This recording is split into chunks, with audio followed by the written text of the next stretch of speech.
She doesn't appear in most Bibles, and yet her shadow haunts every page of Genesis. Her name is Lilith. To some, she was Adam's first wife, before Eve.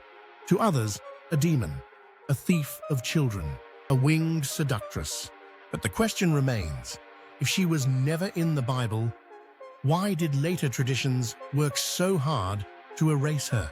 The earliest trace of Lilith comes not from scripture, but from Sumer.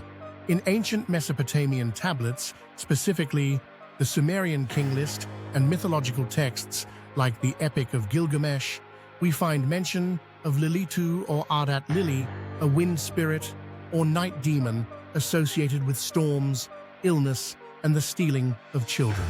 These beings weren't evil in the Christian sense.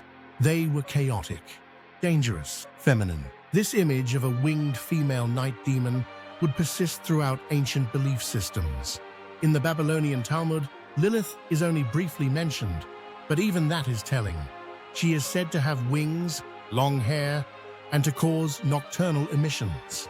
She is referenced in discussions of sexual impurity and protection spells. She exists on the fringe, acknowledged but not explained. The real explosion of the Lilith myth comes from a medieval text known as the Alphabet of Ben Sira. According to this version, Lilith was not just a demon. She was Adam's first wife. She was created not from his rib, but from the same earth, equal, and she refused to be submissive. When Adam tried to dominate her sexually, Lilith resisted. She demanded equality in all things.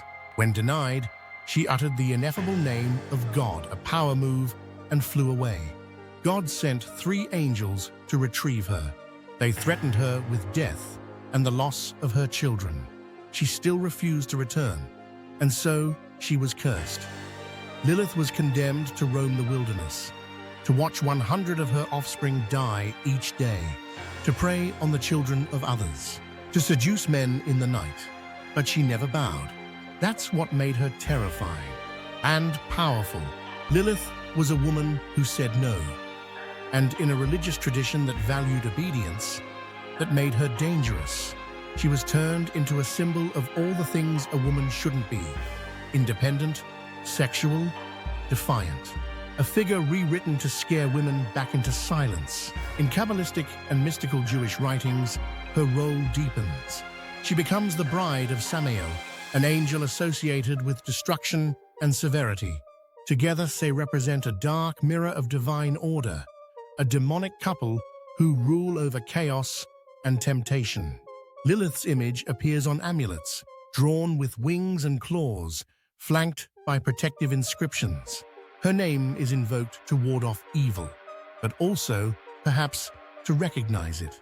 She lurks in the shadows of childbirth, sexuality, and dreams, a feminine force that could not be contained. Even in demon form, she remains consistent, independent, untamed, refusing submission. In the 20th and 21st centuries, Lilith has been reimagined. Feminists, artists, and spiritual seekers have resurrected her as a symbol of resistance. Not a villain, but a voice. And what if the stories we've been told about sin, obedience, and creation were written to control, not to enlighten? Want more stories of gods, demons, and truths buried beneath the surface? Subscribe and join the hunt.